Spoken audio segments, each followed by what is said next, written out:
But Domino's, they're doing the sandwiches because of the success of those Subway restaurants, right? Those Subway restaurants are everywhere. I got one backstage in my bathroom. Subway, that was a bit of a disappointment. Subway, right? You're like, hey, Subway, eat fresh. And then you bite in and you're like, not so fresh. Not fresh at all.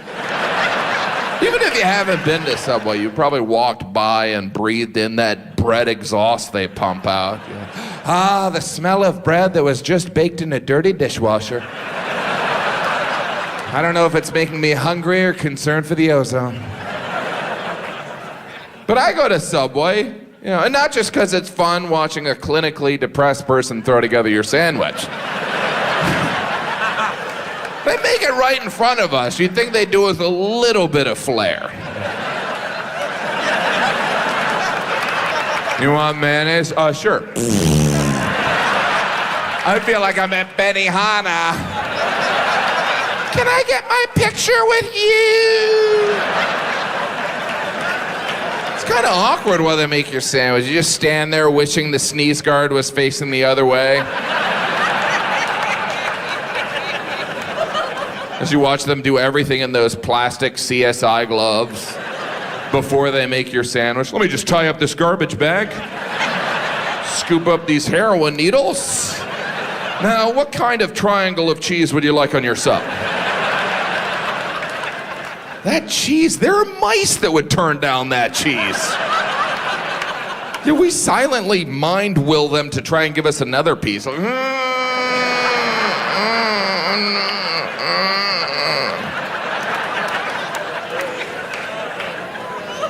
have you tried one of the Subway melts where they heat up your sandwich in that toaster oven they stole from someone's dorm room? Is this even a restaurant? Subway shows you how lazy we've gotten, right? I can understand the convenience of a burger and fries. Who's got time? Who's got a deep fryer? But we're too lazy to make a sandwich? Well, I can make one at home for 20 cents. Or I could watch the sociopath make it. The Subway guys are not sociopaths. I mean, they do have kind of that faraway look in their eyes. In my country, I was Attorney General. Would you like Santa Fe sauce? Eat fresh. I love all the steps you have to follow at Subway before they slide your sandwich in that plastic air sickness bag. The first step is you have to pick out your bread, and by that they mean pick out the color of your bread. Because it all tastes the same. Do I want the whole wheat colored bread or the Italian colored bread? All the toppings are free at Subway. Free lettuce? No way! How do you guys pay the rent?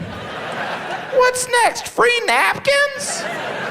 I think the toppings are free to distract us from the fact we shouldn't be paying for the meat. They are so stingy with that nasty-ass meat at Subway. They just peel it off like it's from a wad of ones or something. Here's 3 slices of ham. Get yourself something nice, all right? Don't say I didn't do none for you. It's so simple. Have you tried the soup at Subway? And I'm not talking about the tuna salad. I always get the tuna where they ladle out your tuna onto the bread. There's always that white puddle of tuna water. It's like a tuna gazpacho. Just want to bring in a really long straw and you go. Oh, that's where I crossed the line?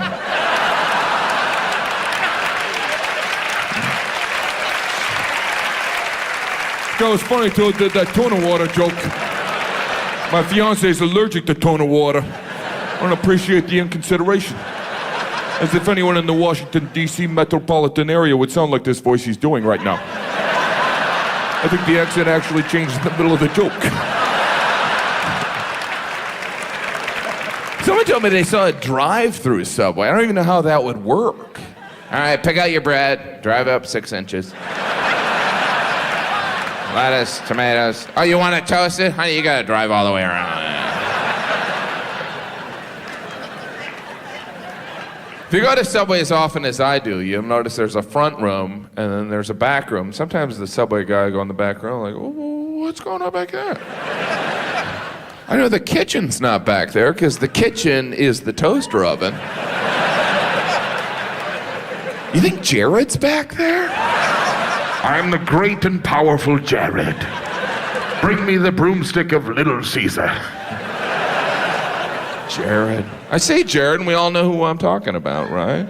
We all like Jared. He seems like a good guy, but deep down we all come around to see that fat Jared again. Come on, Jared, we all struggle. But Jared, can you imagine how obsessed Subway is with keeping Jared thin? Jared, Merry Christmas. We got you another treadmill and a bag of laxatives. Dig in, buddy. But Jared, he's hung in there. You know, he's kept the weight off. He's been their spokesman for so long. There are kids that don't even know about the fat Jared. My 10-year-old nephew thought Jared was the owner of Subway. I was like, no, he's a big fat guy who ate all these hoagies and now he's thin. Even my nephew was like, well, that's bullshit.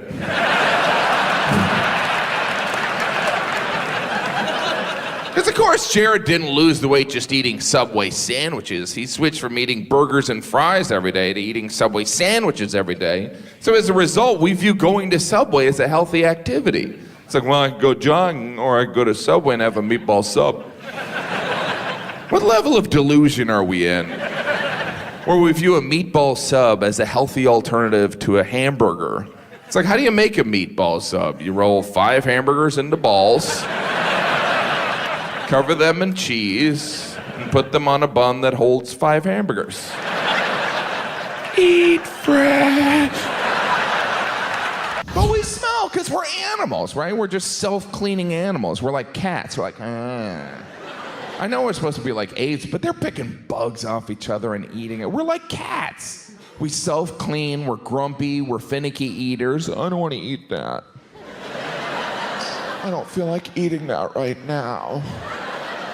We like to think we're like dogs. I mean, I wish I was a dog. Dogs are always in a good mood. They're like, what is that, throw up? I'll eat it. I don't care. I'm just happy to be here. Dogs are happy to be anywhere. You ever see a homeless guy with a dog? The dog's like, this isn't that bad. I was begging for food anyway, I mean. But we're more like cats, right? But we can't even be like a cat, because a cat could scratch itself on a stationary object, and we'd be like, that's adorable. But if I scratch myself on a mannequin at Victoria's Secret, they call security. If I'm just like, oh, I got an itch here. Especially if I'm purring, if I'm like, lots of undies around here, huh? And I love animals, and I love animal lovers. My favorite are the people that carry around the dog in a bag. Whenever I see that, I always think, what an adorable way to let us know you're crazy. Because they're crazy. They're carrying around an animal that can walk in a bag. They're not going to the vet, they're shopping. That's okay, but if I carry around a canned ham, I'm a weirdo. It'd be one thing if the dog looked happy, but the dog always has a look on his face like, can you believe I'm sitting in a purse? I was part of Mexican royalty. But I get it, I love dogs, and I think it's cute when people dress their dogs up, but how do you have your dog in a jacket and walk by a homeless person? Sorry, I'd help, but I spent all my money on a coat for my animal that's born with a coat. Try to be a good dad. I got my kids a dog. I rescued a dog. Thank you. Thank you. Well, it's not like the dog was drowning. The dog wasn't a victim of sex trafficking. I just went in a building, gave a guy money, and got a dog. That's how I rescued it. After that, I rescued a pizza. I had to wait to rescue the dog because the dog was in Jamaica. I don't know if it was on vacation. But I rescued a dog from paradise so it could live in my crowded New York City apartment. Sometimes I put the leash on the dog and it looks at me like, I used to run on the beach. And now I sleep in a cage. My only only hope is that one day you'll get rescued. But rescue is the language of today, right? And we mean adoption. Now, people don't even say they own dogs. Now people say they're a dog parent. But I feel like dogs are different from kids. Like, you never hear a parent say, you know, my son had some behavior problems, so we gave him to a friend who had a farm upstate. That way he can run around and we'll visit him on weekends. Recently, I was invited to a surprise birthday party. It was a surprise birthday party for a dog. That's right, I have friends that are mentally ill. I went. It was in my apartment building, and I needed the material. And to be fair, the dog was surprised. Didn't suspect a thing. Dog didn't know it was his birthday. The dog didn't know it had a birthday. The dog wasn't sure why people were in the apartment. It was the dog's third birthday, which in dog years doesn't matter. Someone made that up, and we just went along with it. Oh, 1 year equals 7 for doggies? Okay. When I see a dog, I'll do math. That's not fulfilling some dog need. You know, there's not a dog sitting in a bar right now going, I'm not 3, I'm 21. I can legally drink. That's not how dogs keep track of time. If you have a dog, you know they don't keep track of time. You've left your home, forgotten something, walked back in, only to be greeted by your dog like you've just returned from war. They're back! It's a miracle! They're back after I don't know how long, because I'm a dog!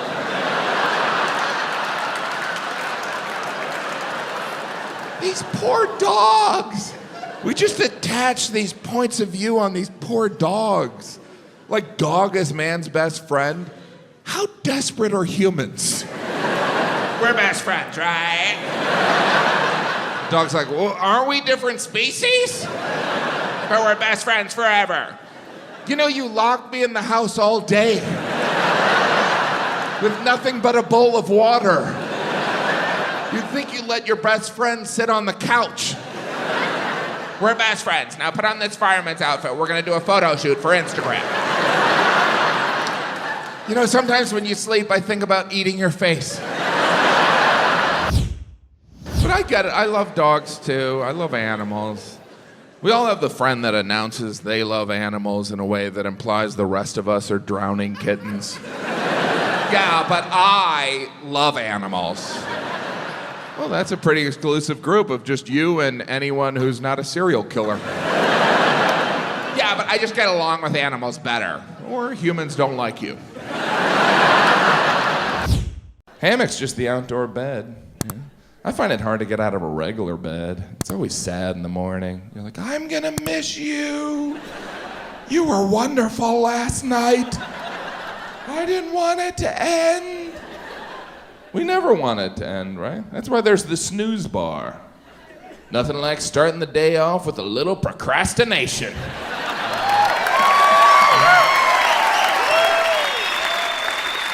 As my first decision of the day, I will go back to sleep. How many plans has the snooze bar destroyed? You hear the alarm, you're like, you know what? I'm not going to the gym this morning. Snooze. 8 minutes later, you hear the alarm. You know what? I took a long shower yesterday. Snooze. 8 minutes later, you hear the alarm. You know what? I always wanted to go on welfare. Snooze. The best is when you wake up, you look at the clock, and you see you still have time to sleep. It's like finding $1,000. This is my lucky day /night/day! I used to have a futon. Anyone ever make that mistake? It's like sleeping on a grill. Never enough foo in the ton. It's a couch that turns into a bed. The most disappointing transformer of all. You ever try and move a futon? It's impossible. You always end up folding it in half and dragging it around like it's an 800-pound taco. You're like, argh. I did some research. You know what they fill futons with? Hatred. You're just... The only thing more uncomfortable than the futon is the beanbag chair.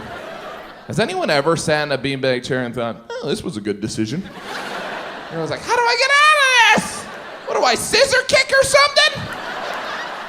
And how do you sit in a beanbag chair without looking like you have a drinking problem? They gotta get this one in rehab. Who even came up with that? Hey, you know, people love sitting on beans. Not really, but go ahead. Well, it'd be a big bag filled with beans. And we make the bag vinyl so when you were wearing shorts, it would stick to your legs. Do you even work here? Have a nice bed. I don't believe in making the bed, though. My wife's always like, why don't you ever make the bed? For the same reason I don't tie my shoes after I take them off. Doesn't make sense. You know? We're not putting this thing in storage. Hell, I'm hoping to come back in a couple hours, and I would like it open, because when our bed's made, it's covered in 40 pillows, like we're stockpiling ammo for the global pillow fight. I asked my wife, I'm like, what's the deal with all these pillows? They're for decoration. How often are you giving a tour of our bedroom? And has anyone ever been impressed by pillows? Like someone's gonna leave your bedroom? I didn't know they were doing that well. They got like 40, 50 pillows on that bed. They're rolling it down. Pillow jokes, really? Is that what he's doing? I didn't know it was gonna be so edgy. I didn't come here to be shocked into laughter. Excuse me. I had a bed day today. You ever hang out in bed all day? Anyone else do heroin? No. That's not funny. Those bed days are the best. People rarely volunteer that information. Sorry I'm late. I didn't get out of bed till 5 p.m. Oh, were you sick? Nah, I was in heaven. Just fantasizing about being in a coma. Breakfast in bed. Breakfast in bed, that is a fantasy. Because it gives you the option of going back to sleep when you're done. Well, it'd be rude to eat and run. Should stick around, see if there's lunch in bed. That whole eating while you're lying down is beautiful. Too bad hospitals have that sickness requirement, because I would check in mañana. What are your symptoms? I'm hungry and I could go for a nap. Stat!